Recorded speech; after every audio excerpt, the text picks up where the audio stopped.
Hello, students. Good afternoon, everyone. I hope everyone is doing good and well. So, today we are meeting for the demo lecture of your CSEET subject paper 1, that is business communication. Okay, so it's a new syllabus that the institute has released for 2026 and onwards. सो अभी ये आपका जो paper है ये total 100 marks का हो गया है. अर्लियर ये जो सब्जेक्ट हुआ करता था that was for 50 marks. Now it is for 100 marks and it is not an MCQ based exam any longer. अभी ये टोटली आपका सब्जेक्टिव बेस्ड एग्जाम होगा. That is it is completely theory based exam. So of course it is like an important part of your syllabus, क्योंकि अगर एक 100 mark का subject होता है तो of course पास होने के लिए काफ़ी ज़्यादा important हो जाता है ये particular subject which will help you to clear your exam. As for the content जो हमने create किया है for business communication subject, we have kept around 8 chapters overall पूरे syllabus को cover करने के लिए. इंस्टीट्यूट का जो स्टडी मटेरियल है उसमें आपको 8 चैप्टर्स नहीं मिलेंगे. हमने इसको अलग से 8 चैप्टर्स में डिवाइड किया है ताकि स्टूडेंट को एक आइडिया मिले. Student gets an idea as to how to prepare for the exam, understands the bifurcation of the topics, understand the bifurcations of the concepts. Also, when the student is preparing for the exam, okay, student gets to know what kind of tests are to be taken, okay, how to prepare. So, which is why we have kept this into 8 chapters, okay. Now, today for the first demo class, we are going to start with chapter 7, that is e-correspondence. Okay. Now this topic was there earlier also. It was like when the old syllabus was there of MCQ based exam. This particular topic was there, same chapter was there. Of course, there are some additions, around 20-30% of the content has been added now again. Just to, because again 100 marks का आपका subject हो गया है. Also, they have introduced drafting of emails. So, just to understand कि emails and all कैसे draft किए जाते हैं. Which is why, okay, this chapter you can say around 70-80% is same. Okay, 20-30% extra additions have come. So let's start with the topic of e-correspondence. Okay, now before I start, let's first understand what is the meaning of the word correspondence. Okay, correspondence means any written communication that is shared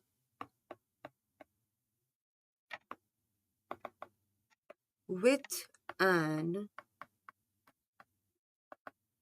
expectation to get a reply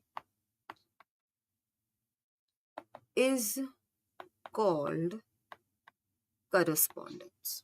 Okay, I repeat once again.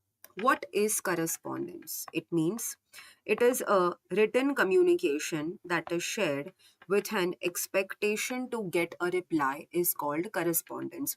Like suppose for example, if I send you a letter, okay? So when I'm sending you a letter, of course, I will expect that you will give a reply to me, okay? If I am sending you any other, let's say I'm sending you a notice, Okay, so of course, if I'm sending you a notice, which is a written communication, of course, I expect that some kind of reply I will get from my receiver. So that written communication which I share with you, okay, is called as correspondence. But the chapter we are doing is e-correspondence. So let's understand further what is e-correspondence. When the same written communication is shared with the use of internet, it becomes e-correspondence. Okay, so when a written communication is shared with the use of internet, through internet, it is going to become as e-correspondence. So suppose if I send you a WhatsApp message, okay, so when I'm sending you a WhatsApp message, of course I expect that you'll give me a reply, because if I'm sending you a message, of course I'll wait that my receiver will reply to me. So if I'm sending the message to you via WhatsApp and I am expecting a reply from you, so that is nothing but e-correspondence. But WhatsApp is not considered as formal. Okay, it's not like a formal mode of communication if you see from organization's point of view. So here the major topic we will cover in e-correspondence is email. Okay, I'm sure all of you must have heard mode of communication, that is email. So almost you can say 70 to 80% of the chapter, okay, talks about email here. Okay, so this was the introduction of the chapter.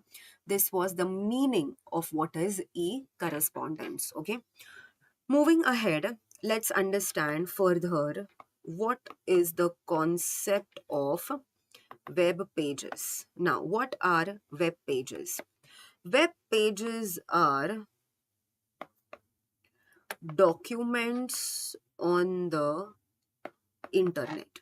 Okay, in simple words, we can say it's like website, or we can consider it as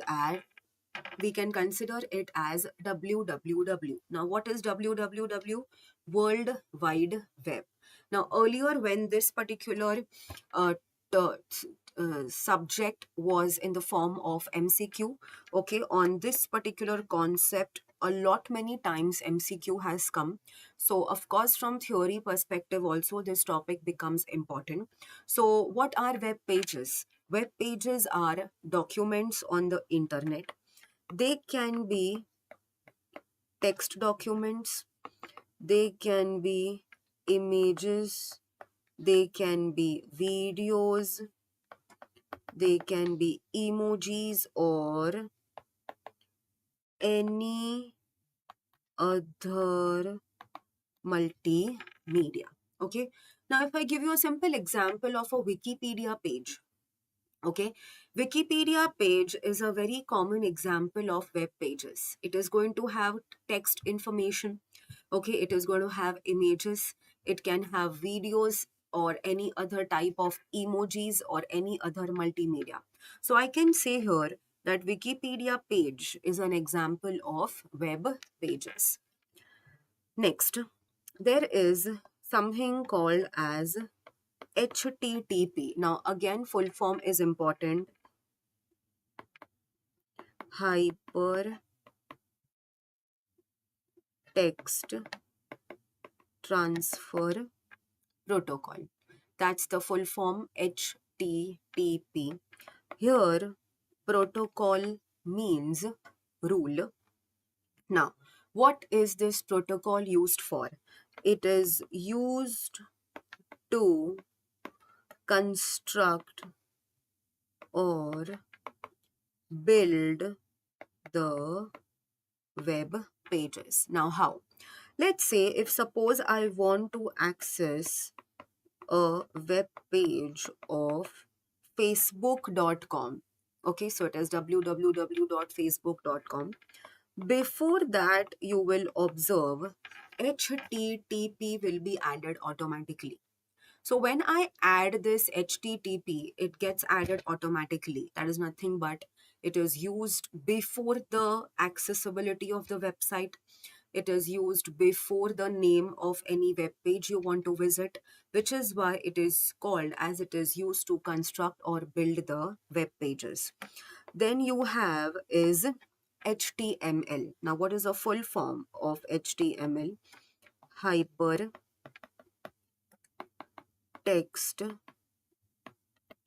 Markup Language. Okay. Now, this is a type of computer language. I'm sure you must have heard about C++, you must have heard about Java, etc. Okay, so this is one of the very, you can say, basic and very popular computer language, that is HTML, Hypertext Markup Language. Now, why it is used? It is used to customize or personalize the web pages. Now, how? Suppose, for example, I want to design a website. Okay. So, when I design the website, I want to keep the color as, let's say, yellow. Okay. I want to keep the font size, let's say, 30. Okay. I want to keep the font style italics. Okay. So, it's up to me that the way I want to customize, the way I want to personalize, I can do that. So, I can use HTML to customize and personalize the web pages. Okay, let's say you like what you want to keep your website, let's say yellow color. Okay, it's your choice. If you want to, let's say, keep your font size, let's say 40, okay, you can do that.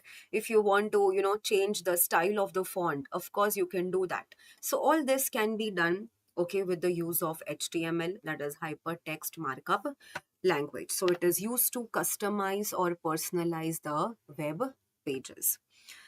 Now, I can say that web pages are linked to each other via hyperlinks. Now, what do you mean by this? Okay, hyperlinks are something which you can click, and when you click, a new web page opens. Okay, let's take an example here. Let's say, suppose I want to access the Wikipedia page of Salman Khan. Okay, I want to get his information. I want to know about his life story, etc. So I search about Salman Khan, his Wikipedia page gets opened. Now there is a name on his Wikipedia page, that is Katrina Kaif. And this word Katrina Kaif will be in blue color and it will be underlined. Okay. So once I click on the word Katrina Kaif, a new web page will be opened. Okay. Which will be of Katrina Kaif. So I can say that the web pages of Salman Khan and Katrina Kaif are linked to each other via hyperlinks. Likewise, when I, let's say, search about Katrina Kaif, okay, I will find a name, Vicky Kaushal, okay, which will be blue in color. And of course, it will be, underlined. And when I click on Vicky Kaushal, the name Vicky Kaushal, the new web page, okay, of Vicky Kaushal will be opened. So here I can say that the web page of Katrina Kaif is linked to the web page of Wiki Kaushal via hyperlinks. This was also a very popular question while when the MCQ pattern was there, that the web pages are linked to each other via dash. So that is nothing but hyperlinks. Okay. So these were some of the, you can say, introduction of this chapter. Okay. Now, apart from this, there is one concept which is there, that is the concept of web browsers. Now, what are web browsers? Okay, there are quite few, of course, all of us are using it on a day-to-day basis. There is Google Chrome, there is Mozilla Firefox, okay, there is Safari, etc. Yeah, even Microsoft Edge also. So you have to have internet connection, you have to have web browsers. Okay, with the help of web browsers and internet connection, you will be able to access the web pages. So you need to have web browsers plus internet connection, and with the help of these two, you will be able to access the web pages. So if today I want to access, let's say, any website, or I want to access any web page, okay, so I need to have internet connection, and of course I need to have a web browser. Only then I will be able to access the web pages. And for this particular chapter, from your institute's point of view, web pages, website, www, okay, all will be considered as same. Okay, so web pages, website, www, all will be considered as same. Okay, like conceptually from exam point of view. Now let's understand, there are some interactive buttons of the web browsers. Let's see what are the interactive buttons, etc. Let's say first is your backward and forward button. Now, when I say backward and forward button, let's say if I can just draw here this and this. So, this is the backward button, this is the forward button. Now, why do we use the backward button? The backward button is used to visit the previous web page, and the forward button is used to visit the next page. Okay, so if I am just scrolling through some, information, through some website, through some web pages, if I click towards this arrow, okay, that is the backward button. If I click towards this arrow, that is the forward button. So why it is used? If you see, backward button is used for going back to the previously visited web page. Forward button is used to visit the next page. Very simple. Next is the option of tab. Now what is tab? As you can observe, I can flip these two pages simultaneously. As you can observe, currently I'm using the web browser, that is Google Chrome. Okay, so if I'm using Google Chrome right now, and with the same browser, if I am able to access multiple web pages, I repeat, from the same browser, if I'm able to access multiple web pages, that can be done with the use of tab. So here, allows you to view multiple web pages in the same browser. This line is very important, okay? This used to come in the form of MCQ earlier, when the MCQ pattern was there, in the form of true or false. Tab allows you to view multiple web pages in different browsers. Answer is wrong, okay? Because it is with the same browser, okay, you are able to access multiple web pages. In Google Chrome, okay, I can open multiple windows, I can open multiple web pages, that is with the help of tab. Next option is the address bar. Now this is how the address bar looks like. Okay, here you actually type the web page address. Okay, the place, the space where you can actually type the website name, where you can actually type the web page address, it is called as the address bar. It is also called as the URL bar. This was also a very popular MCQ in the earlier syllabus, that address bar is also known as dash. So answer is, it is known as URL bar. So what is address bar? It is a place where you can type the web page address, and it is also known as URL bar. Next is recent history. Now, any website that you have accessed, any web page that you have accessed in the past, okay, you can access it, you can see it while you can click on the button of recent history. Okay, so let's say I have accessed JK Shah classes website.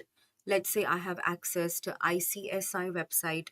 I have accessed, let's say, Mintra.com. I have accessed Amazon.com. So if I want to check, okay, what all web pages I have visited in the past, okay, I can do that with the help of the option recent history. Shows that the links of the web pages previously visited. Next option is refresh. Okay. Now this is how the refresh button looks like. This is how the refresh button is going to look like. Now, why do we use this refresh button? To reload the web page. Okay, refresh button is also called as the reload button. So refresh button is used to reload the current web page. Okay. Now, ideally speaking, let's say if I'm using my phone, okay, if I want to refresh, I'm not actually going to click on the refresh button. Okay. What all of us do, we just, drag down. Okay. When we just drag it down, automatically it gets refreshed. But if you're using a laptop, if you're using your tablet or, desktop, etc., then in that case, you can use this button of refresh to reload the current web page. So refresh is also known as the reload button, reloads the current web page. Next option is stop. Now this is how the stop sign looks like a cross.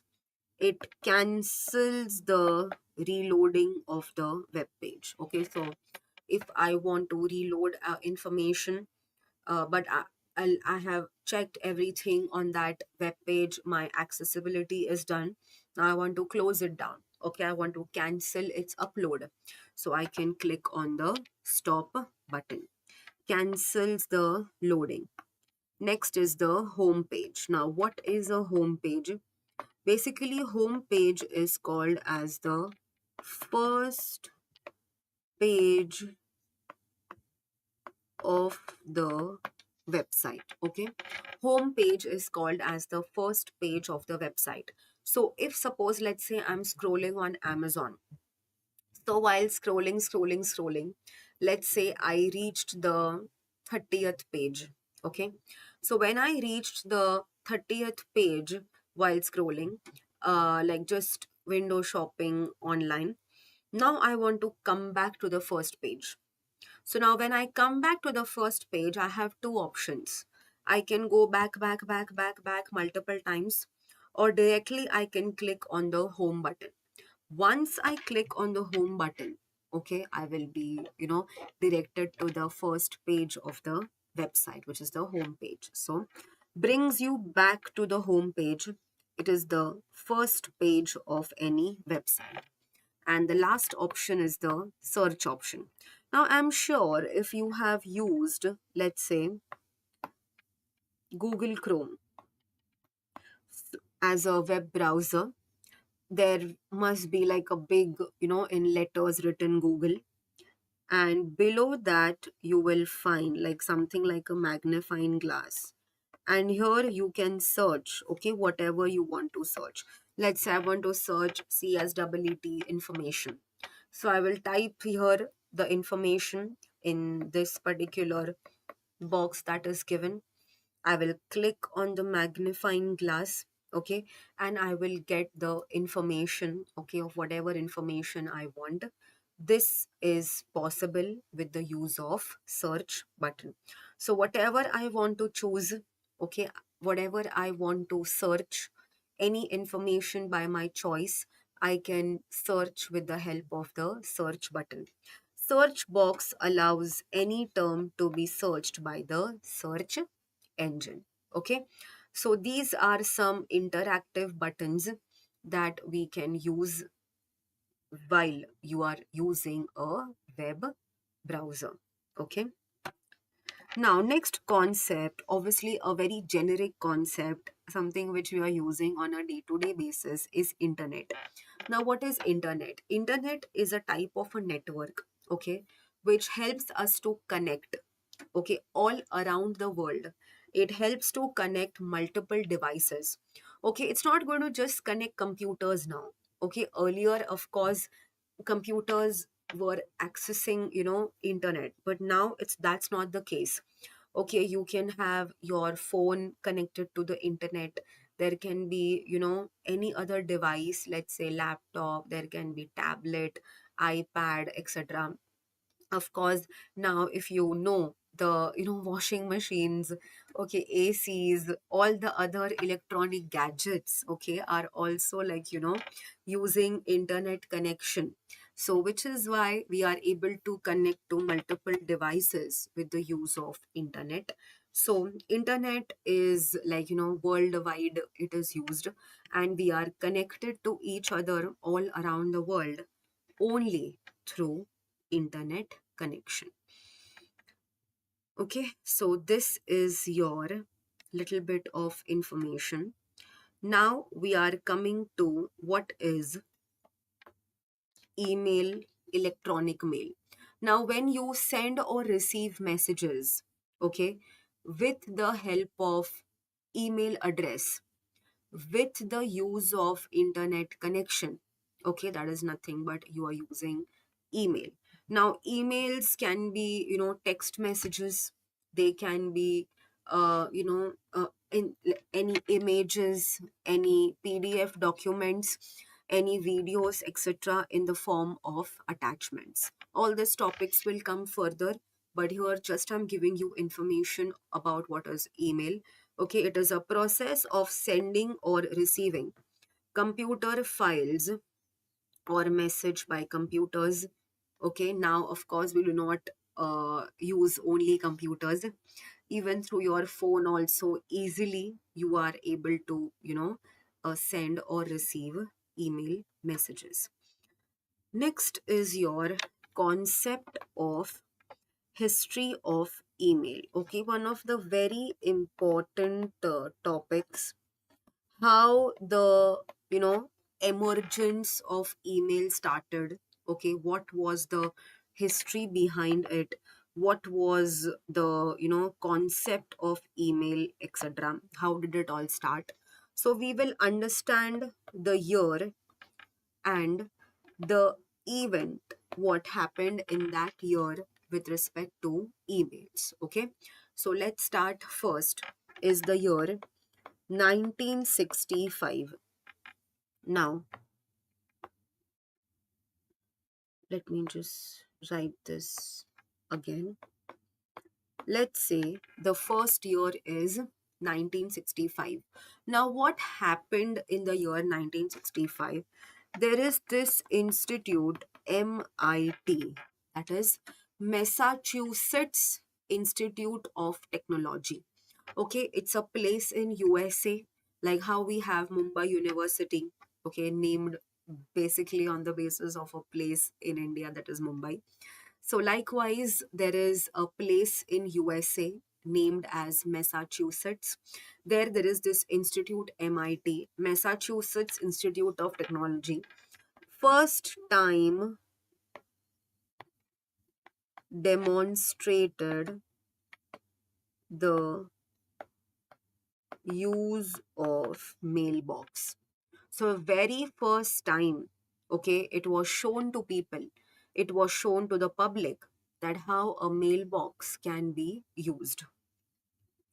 In the year 1972, almost you can say after 65, the next timeline they have given is of 1972. Now what happened in 1972? Let's understand.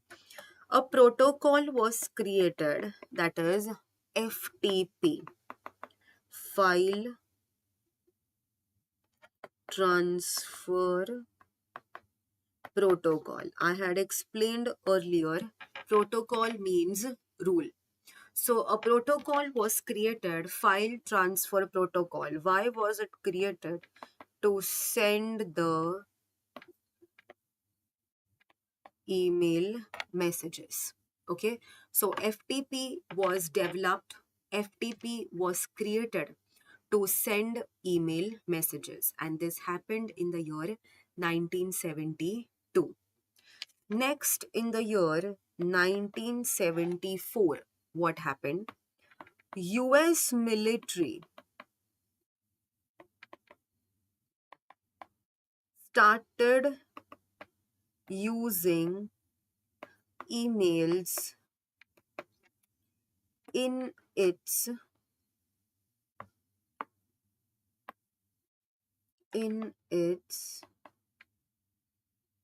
improved form. So, if I consider the timeline here, the history started from the year 1965. Okay, now we are on the year 1974. So it's almost, if I consider a round figure, a decade. Okay, if I consider from 1965 to 1974, it's a span of 10 years. Okay, it's a span of a decade. So of course there were improvements. Okay, there were changes, there were some better technology that was invented, okay, for emails. So US military started using emails in its improved form from the year 1974. Then comes the year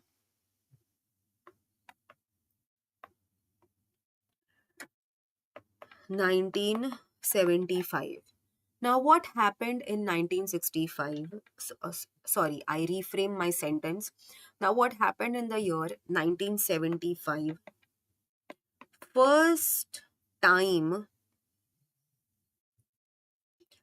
email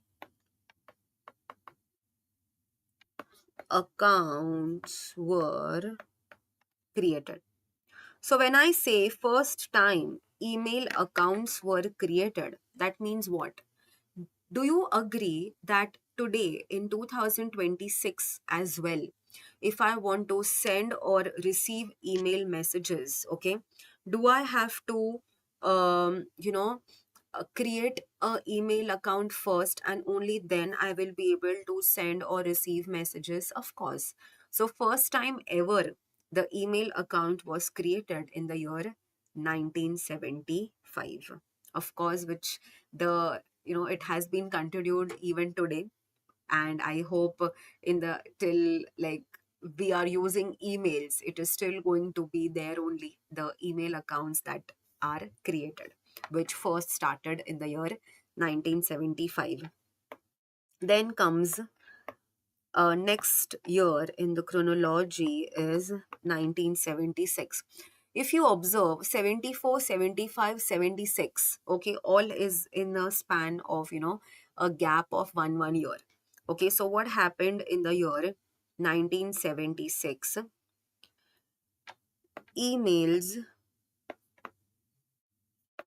were used for commercial purpose. Now, when I say commercial purpose, here I mean it was used for business purpose. So, in the year 1976, emails were used for business purpose. Emails were used for business purpose for the first time. So, even today, like in 2026, also, it's been what? Almost a span of 50 years that we are using emails for business purpose as well. Like if you order something, let's say from Amazon or Nika or whichever online platform, okay, you will get an email of, order confirmation. You will get an email once the order has been delivered, etc. So what started in the year 1976 is it is still ongoing in 2026 as well. And of course, I feel it will continue further also till the time there is no replacement that is, invented for emails. Then comes next is early 1980s. Now, there is no specific year given here. Okay, just like a timeline is given, just like an era is given, that is early 1980s. Now, what happened in early 1980s? SMTP was created to send email messages. Now, what is SMTP? Simple Mail Transfer Protocol. Okay, that's the full form of SMTP.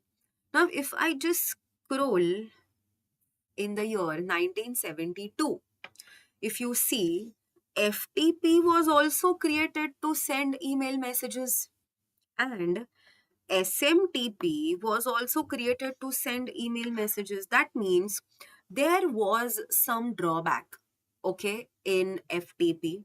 There was some issue, there was some drawback in FTP, which led to development of another protocol in early 1980s of SMTP.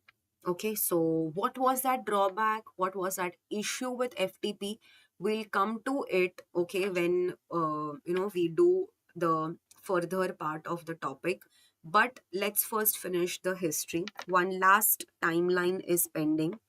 That is, in the early 1990s, free and user-friendly email messages led to a boom in email usage. Now, when I say boom, it means what? Increase. Now, there are two reasons that they are giving. First is free, and second is user friendly. Okay, when I say free, now don't literally take the meaning as free. Here, free is cost effective. Okay, now if I talk about emails, apart from the internet connection, okay, there is no other expenditure that you have to do. Okay, let's say if I send you a email message, there is no money I'm spending, okay, to send the email message. Likewise, if I'm receiving any email message, okay, I don't have to spend any money. And of course, the expenditure on stationery, pen, paper, pencil, etc., everything is going to be saved because everything is happening in an electronic mode, which is why, okay, it's considered as free. Apart from internet connection, everything is, easily manageable, and it is user friendly. How can I say it is user friendly? Because it's not very difficult to understand how to send or receive emails. It's very easy. Okay, if anybody who is new to all this will just do it 3 4 times, and easily they will be able to get used to it. It's not very difficult. It's like Instagram. Okay, if you show anybody once or twice how to use Instagram, okay, it's pretty user friendly, and anybody can use it, okay, without anybody's help. So these are the two major reasons, okay, why there was an increase, why there was a boom in email usage. Okay, so these are the timelines given with respect to history of email. Now there could be a question that can arise in the mind, that we have just understood the protocols for sending the emails. Okay, we have just understood the protocols of sending the emails. One was FTP and one was SMTP. Okay, there is another protocol which is used for receiving the emails, and that is POP, Post Office Protocol. Okay, now why we did not do it in the history? Because any year is not given. Only a mention is there that post office protocol, okay, is used to receive the email messages. Okay, which is why we had not done in that timeline. So just remember that post office protocol, POP, is used to receive the email messages. Now, let's understand what the problem was with FTP, which is why SMTP had to be created. Now, what was the drawback? Okay, what was the issue with FTP? Now, FTP created separate emails for each time any email had to be sent. What this means? Now, think from 1972 point of view, okay? Don't think with respect to the current technology, okay?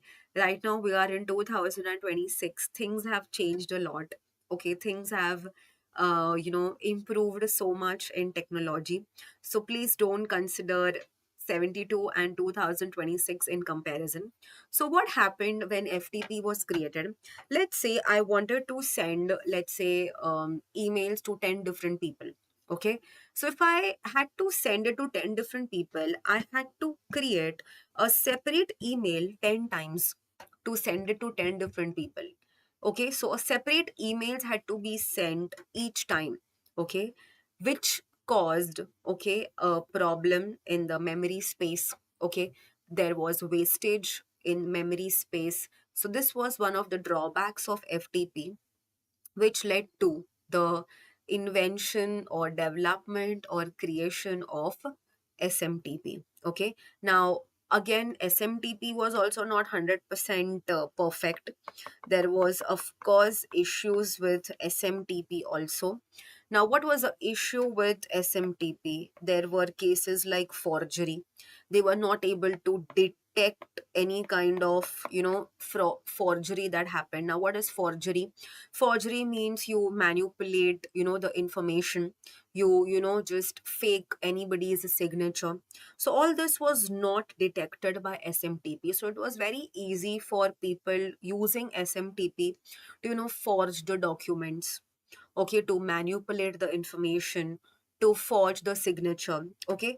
Also, when there were email viruses or any kind of, virus attack, or any information that were, leaking, so all this, was not, like detected or not resolved while using SMTP. So this was the issue with SMTP. So we have discussed drawbacks for FTP also, as well as the drawbacks of SMTP also. There is one more protocol, that is IMAP, that is Internet Message Access Protocol, that is IMAP, Internet Message Access Protocol. Now, what was this used for? Now, let's take an example of Instagram here. You'll be able to understand in a much, faster way. Now, what used to happen, let's say I'm using Instagram, okay? Now, let's say I'm preparing for my board exams, okay? I don't want any distractions. I don't want anybody to disturb me, okay? I don't want any kind of, things which, cause any, problem in my concentration with the studies, etc. So I, log out from my Instagram account. I log out from my Instagram ID, okay. Let's say I was logged out for 2 months, okay, because I wanted to prepare for my board exams. So while I was logged out, of course, there would be activities going on in my Instagram account. Okay, I would be getting friend requests. I would be getting DMs. Okay, I would be, tagged in stories, or, any comments would come on my feed, etc. Likes would come. So, but I would not get the information of it because I am anyways, like logged out from my ID. Once I log in again, okay, let's say after a span of 2 months, when I log in again, I will get to see all the activities that took place, okay, in that span of 2 months. So this is nothing but the concept of IMAP with emails. Okay, let's say I want to go on a holiday for like 10 days. I don't want any stress of office work. Okay, I want to relax, I want to enjoy, I want to not have any work pressure or work burden. So what do? Okay, I just log out from my email account. Once I log out from the email account, of course, I will not get any email notifications because I'm logged out, but I would be keep getting the emails in my inbox. Of course, I will keep getting emails in my inbox. So, which is why, um, but the notification will not come. But once I log in again, let's say after I resume back to my office, I will get the notification that so many emails I have received in my inbox. So this can be done, okay, and it is possible by the help of IMAP. So why is IMAP used? This is how one comes to know about the offline messages, that is messages received when the receiver is not signed in. Okay, POP is used to receive the emails. So this is something that we discussed with respect to history of email. Okay, so I hope up till here the content is clear to you. In the first part, we did the introduction. Okay, then we discussed what is email, what is internet. Then we came up to what is history of email. There is one person's name that is mentioned here. That is Tomlinson. His name was Ray Tomlinson. He is considered as the father of email. But why? Why is Ray Tomlinson considered as the father of email? Because he was the one who decided to use the @ symbol, okay, in the email address. Like suppose if I wanted to write ABC at the rate ABC at the rate gmail.com. So who decided that this particular symbol should be used in the email message or in the email address? That was the person named Ray Tomlinson, which is why he is given the designation or like a position of father of email. Okay, so this is something that we have discussed related to email. Let's just take 2-3 minutes break and then we get back again with the very next important topic, that is features of email.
Okay, let's resume back again with the content of what are the features of email. Okay, let's understand one by one what are the features of email. So, first feature is electronic. When I say electronic, it means what? Emails are considered as an electronic mode of communication. Okay, I repeat, why are emails called as emails? Because it is an electronic mode of communication. And why it is an electronic mode of communication? Because we are using internet to send or receive emails.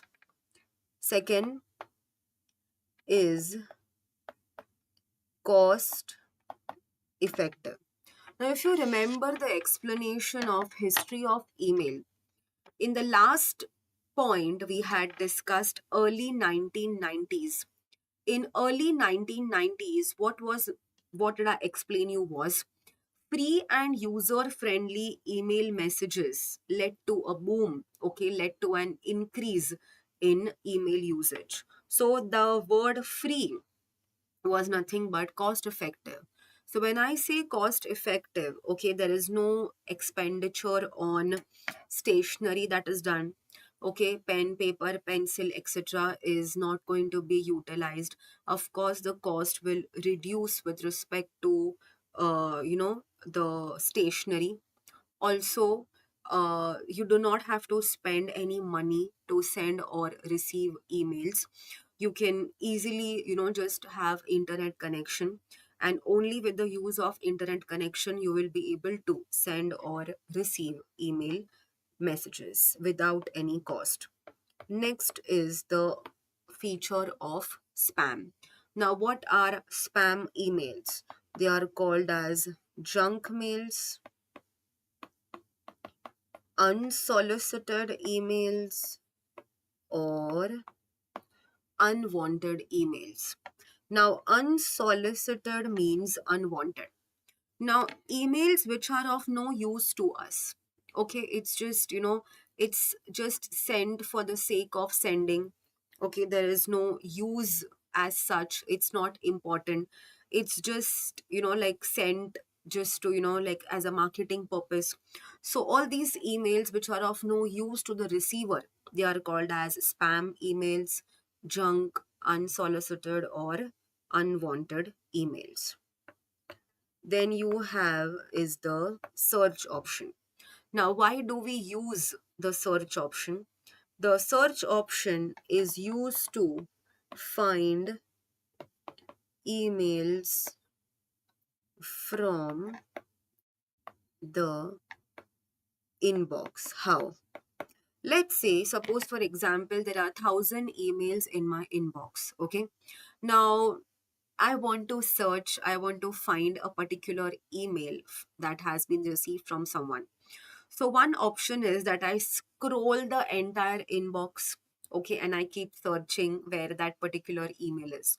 Or I can just go on the search option. I can click, I can type the name of the, person, name of the email address that I want to search.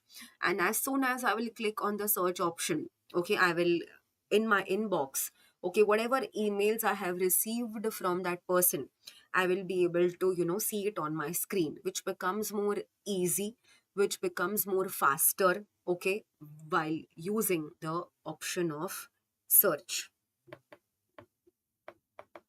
Next, you have is the feature of signature.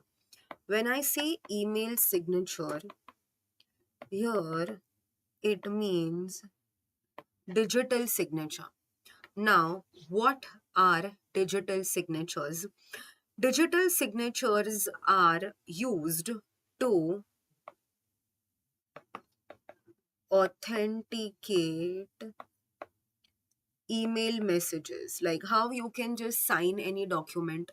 So when you sign any document, you are authenticating it.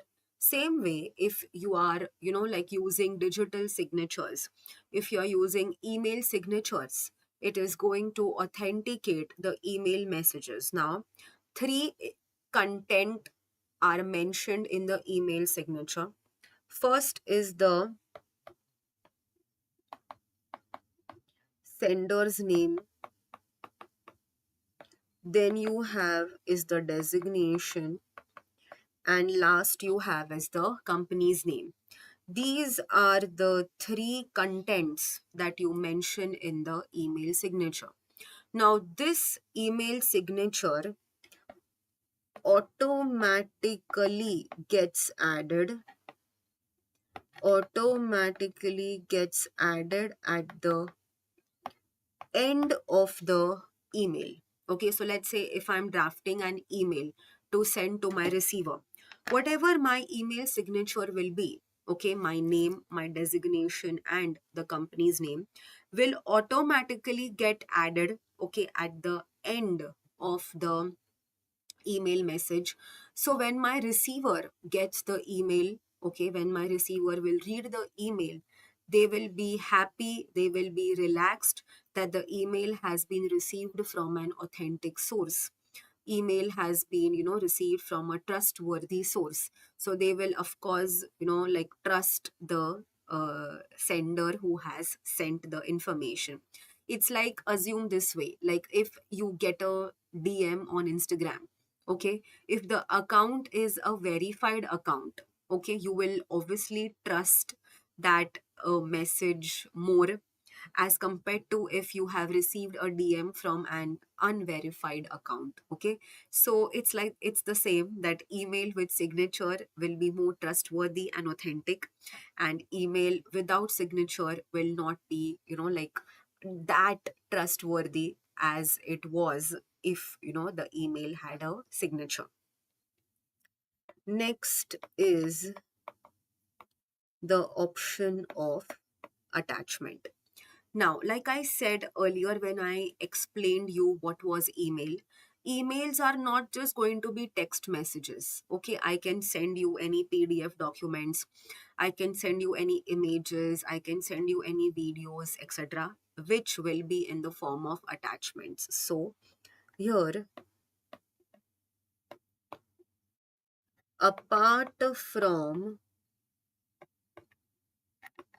text messages, okay, if I want to send any PDF documents, I want to send any videos, I want to send any images, okay, I can send or receive either which ways. This I can do that in the form of attachments. Next is change of workplace. Now, what is change of workplace? Or we can consider this as change at workplace. Now, see, work has not changed. Work is the same only. It's just that the way of working and the place of working has changed because of, like emails. Like, suppose, for example, if I say during COVID, okay, all of us were working from home. Okay, everybody was, like working from their own individual places. So it's not like the work had changed, it's just that the location, the place of work had changed. So suppose, like right now also, even if everything is, back to normal, still, people work from home. Okay, people work on vacations. Okay, people work from cafes, etc. So what I'm trying to say here is that emails can be accessible from anywhere, provided, yes, you should have internet connection. Okay, if you do not have internet connection, then of course you will not be able to, like any sending or receiving of the emails cannot be done. Okay, so emails have made it flexible, emails have made it convenient, okay, to share or receive any information. Next is cloud storage. Now, what is cloud storage? Cloud storage is online storage of data. Now, what is online storage of data? Like, for example, Google Drive, okay, for example, Dropbox, iCloud, okay, even OnePlus has its own cloud storage. So when you save data online, okay, that becomes your cloud storage. Now, what are the benefits of cloud storage? One benefit is it can be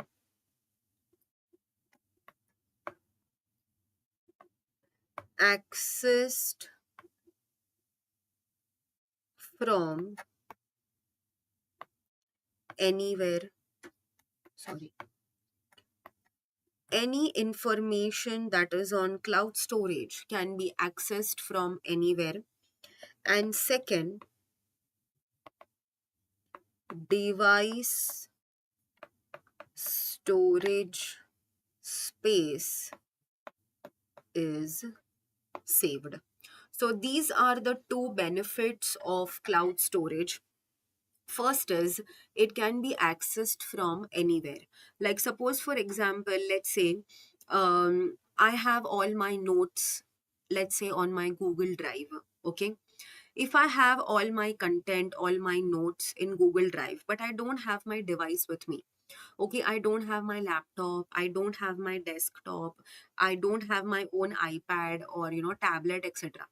If I log in your computer, okay, if I log in your device, I will be able to access the information provided I have a proper ID password.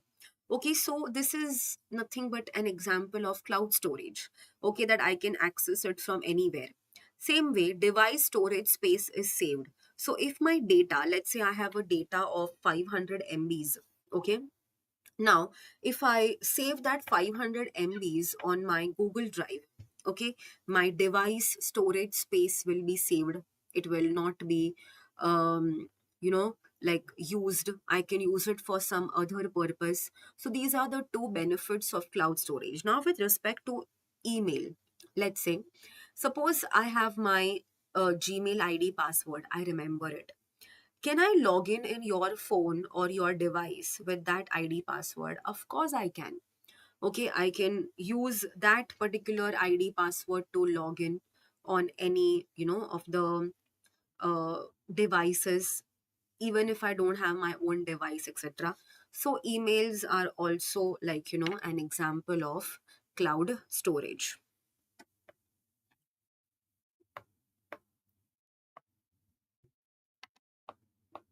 Next is email packages. Now, what are email packages? Email packages are used to customize or personalize the email setup. Okay, how? Like, suppose, for example, let's say I had given you example of HTML. Okay, HTML is used to customize and personalize the website, the web page. Likewise, email packages are used to customize and personalize the email setup. Like, suppose, for example, I want my email screen to be, let's say, blue in color. Okay, I can do that with the help of packages. Let's say I want my email setup to have like a specific font color, a specific font design, specific font style, specific font size. All these things I can, change, I can customize, I can personalize using email packages. One of the most popular examples of email packages is Microsoft Outlook, that is MS Outlook. And last is interface. Now, what do you mean by interface? It is user experience. Now, what is user experience? Now, let's take example of Instagram here.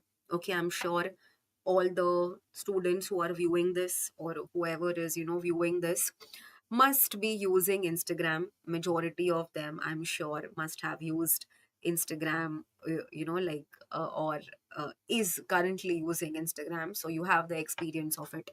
So if I consider Instagram what was 5 years back, if I consider Instagram what it was, 10 years back, okay, things have changed. Okay, technology has changed, things have improved. Okay, there are so many changes in, using Instagram.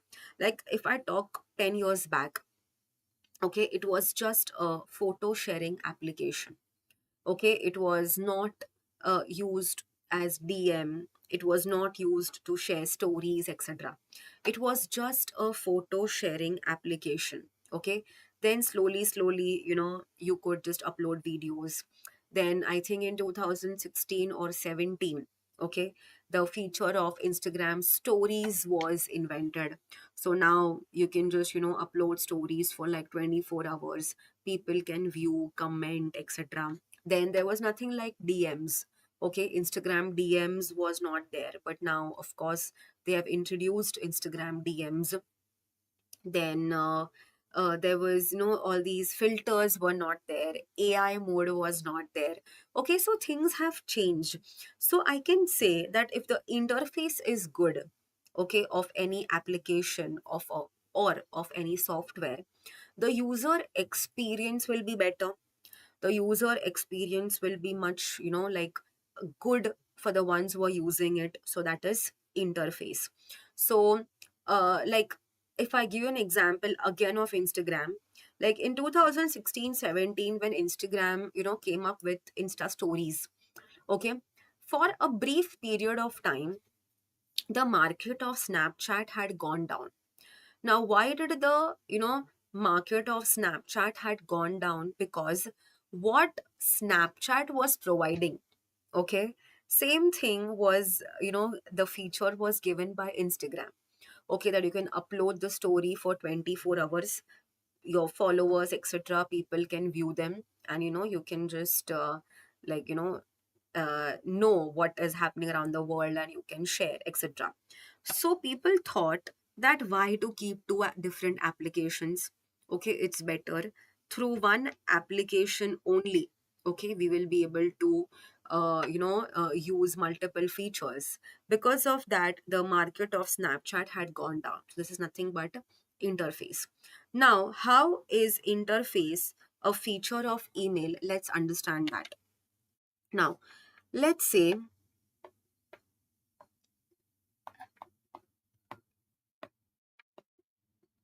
I want to schedule emails in advance. Okay. So let's say, suppose, for example, today is assuming Friday. Okay. Now, next 2 days, it's a weekend. I want to enjoy the holiday. I want to relax. But there is a very urgent email I have to send on Monday morning to my receiver. But now I am worried. I am tensed. What if my email doesn't reach on time on Monday? Okay, I am scared, मुझे डर लग रहा है कि अगर मैं office ना पहुंच पाऊं तो क्या होगा, what is going to happen. So what I do is on Friday evening itself, okay, before going to my before going back home, okay, I prepare the email, okay, I draft it, and I will schedule it for Monday morning 9 a.m. So even if I reach or I don't reach office on time, my email is going to reach to my receiver. This is nothing but called as scheduling of emails in advance. Okay, so that is emails.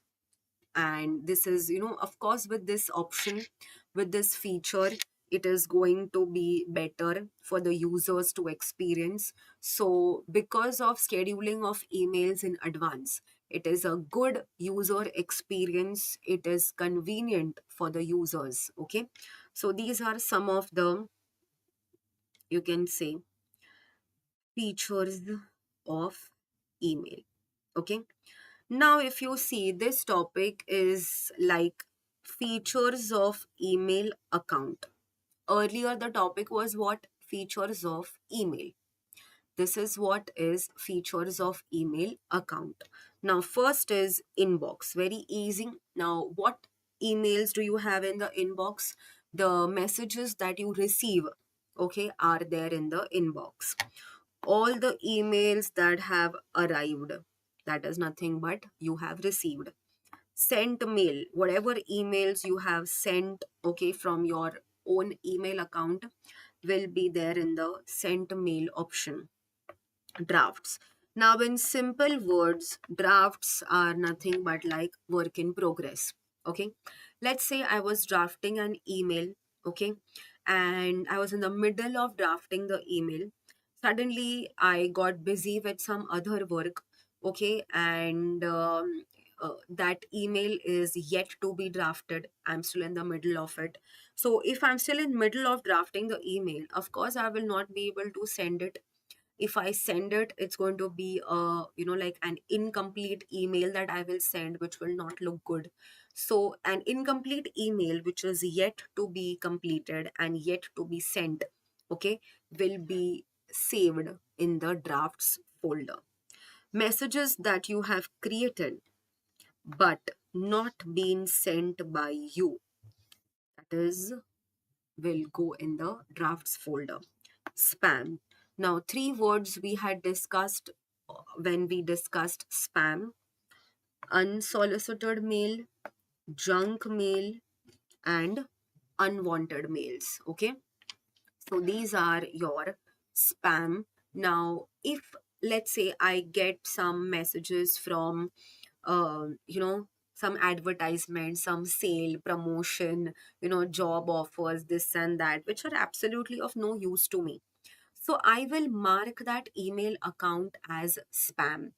Okay. So when I will receive any email message from that particular email account again in the future, okay, it will directly go in the spam folder. Okay. And it will not be reflected, it will not be shown in the inbox. And spam emails can be automatically deleted, okay, after few days. Next is your trash option. Now, what is trash? Trash basically means kachra, garbage. Okay, so the emails that you delete, okay, they go in the trash folder.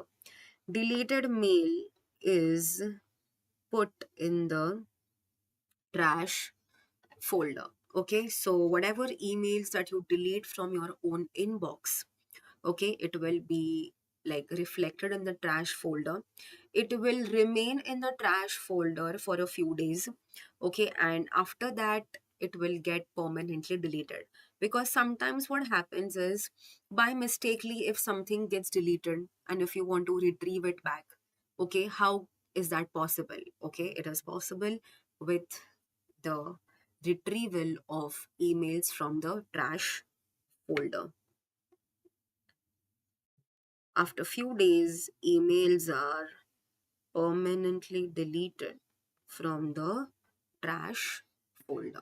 Okay, so these are, you can say, features of email account. Do not get confused. There is features of email, a separate topic, and there is a separate topic of features of email account. Okay, let's take 2-3 minutes break and then we start with the new topic further.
Okay, let's start with the next topic, that is, what are the options in the email account?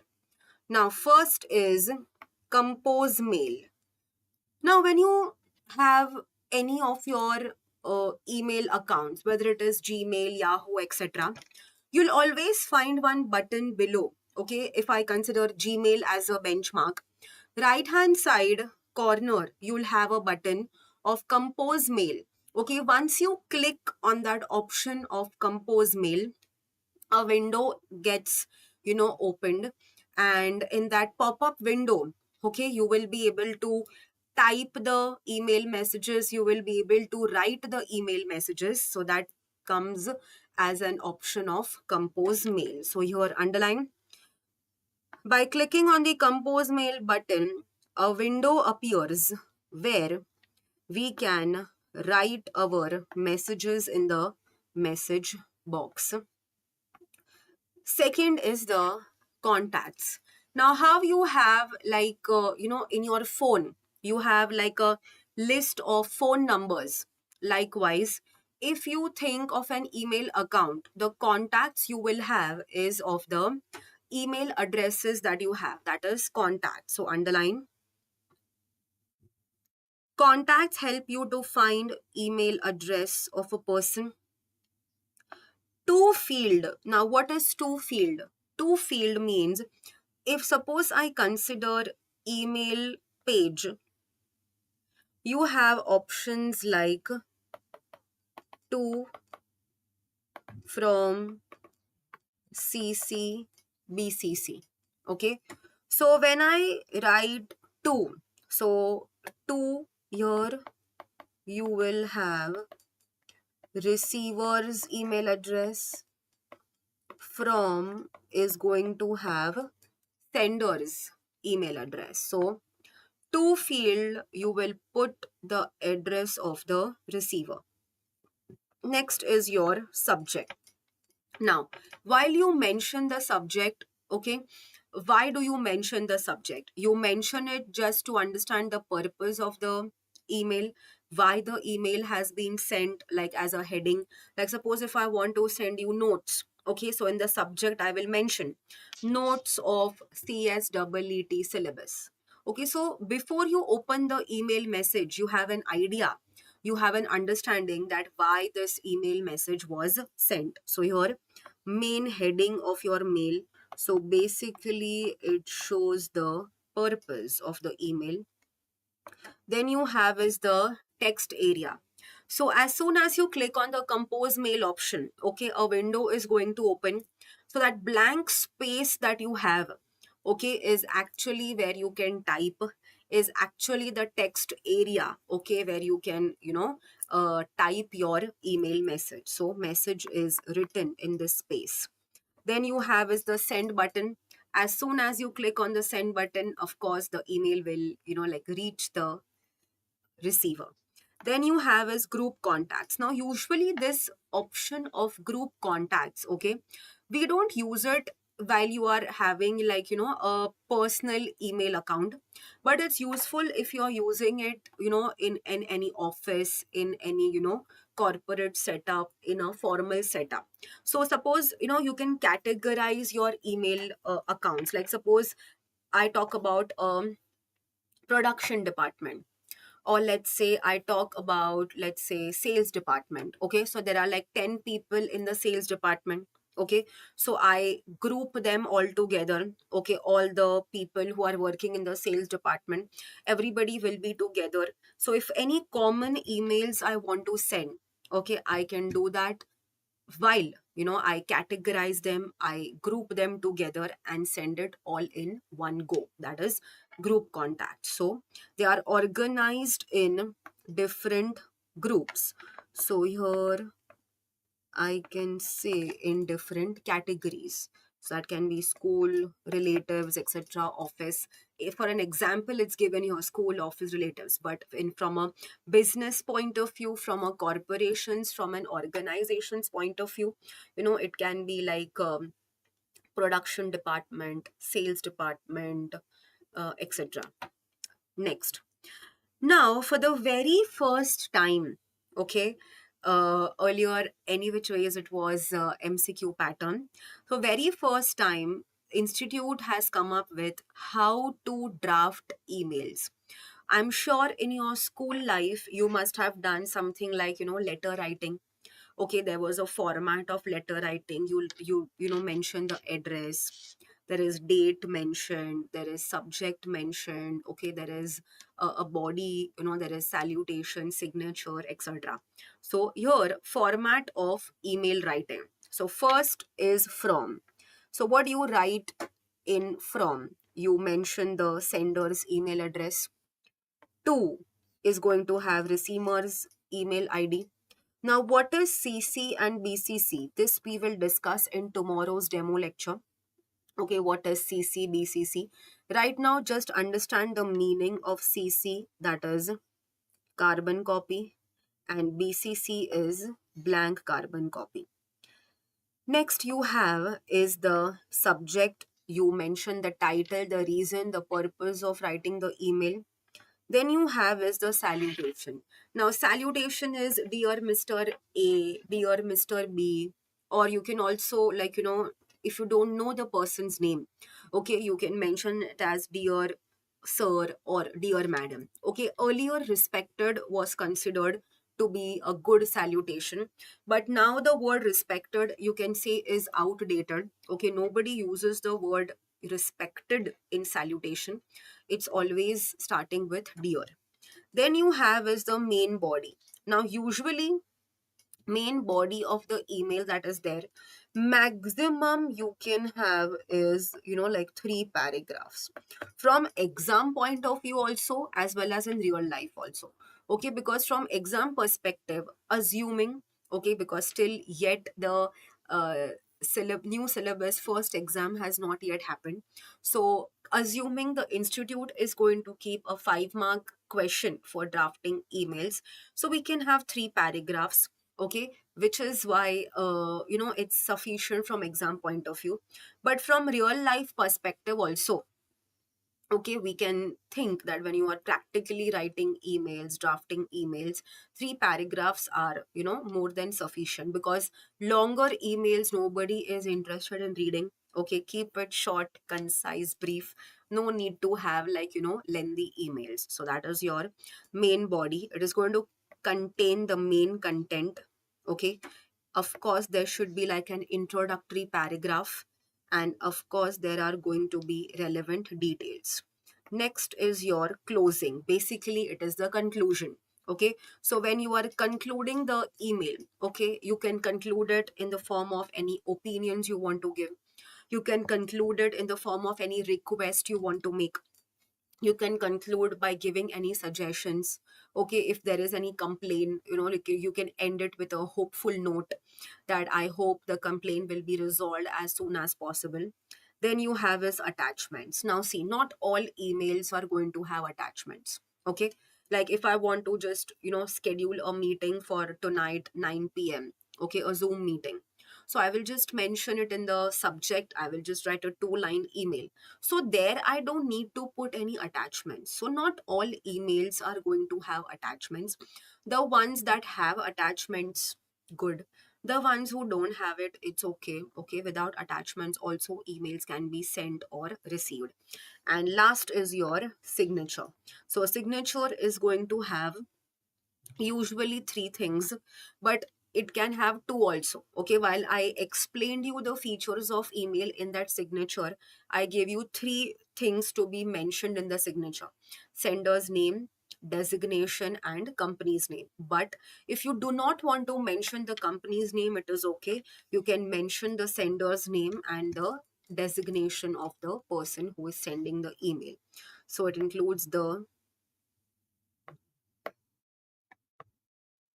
name and designation. Okay, any which ways email address will be there in the from, like content only, like from where you can read from where the email has been received. Telephone numbers, usually, if you want to keep it confidential, okay, you will avoid, sharing phone numbers with people, because there is a possibility that you may send emails to someone for the very first time. Okay, so telephones are usually avoided. People don't share telephones like in the first email only, because there is a possibility of harassment or any unwanted situation. So here, if you see, one example has been drafted of how you can draft an email. So here, dear Miss Shroff. So here you can see it is as a salutation. Of course, to, from, CC, BCC is going to be there. Any dummy email IDs you can put in to and from. Like suppose if I say I want to write to, I can write shroff at the rate gmail.com, because the salutation has the name Shroff. From, I can write abc at the rate gmail.com. CC, BCC, you can keep blank in the exam, it is okay. Just mention something like CC and BCC. Then you can mention the subject here. This obviously you will get it from the question itself. After reading the question, you will be able to figure out what the subject is. And then here you can start with dear sir or dear madam, okay, as salutation, or you can write the name also, anything is okay. So let's just read and then we wind up this live demo session, just to understand how the language of the email should be. I was searching online for a company that makes business cards. I came across your website and I'm extremely impressed. However, I do have a few questions. If I were to order only 500 instead of advertised 1000 business cards, how much would that cost? So now, as per the policy of this company, minimum order is of 1000 business cards. But they want this person, okay, that is Jessica, wants to just, print 500. So she's asking a query that what is going to be the cost of 500 business cards, if not 1000. Furthermore, I would like my business card to be colored and include the logo of my company. Are those requests possible? And if so, how much extra will they be? Due to my request for color and logo, I would like to preview the card before receiving all 500. So she's making it very clear कि पहले मुझे demo दिखाओ, okay, पहले पहले मुझे वो design का एक बना के दो, then I will confirm whether it is possible or not. And she's asking, she's not imposing. See, she's like, it's in a request tone. Is it feasible? Like, is it possible for me to preview the card before I give the order of 500? I appreciate your assistance and look forward to hearing from you. Sincerely, Jessica Higgins, Managing Partner, First Financial Assistance. So here, this is her signature. This you can say is like a complimentary close, like how you write yours truly, or like yours faithfully. Okay, then you have is the sender's name, designation, and company's name. So always you have to be respectful, you have to be polite, okay, while you are drafting the email, because of course it is a formal, okay, mode of communication. Okay, so I'll end the live demo lecture here. I hope you all must have understood whatever we have discussed in this live session. Okay, tomorrow I will continue with this content, and I hope you all must have understood, and all the very best. Okay, and see you in like face to face lectures. Okay, thank you so much.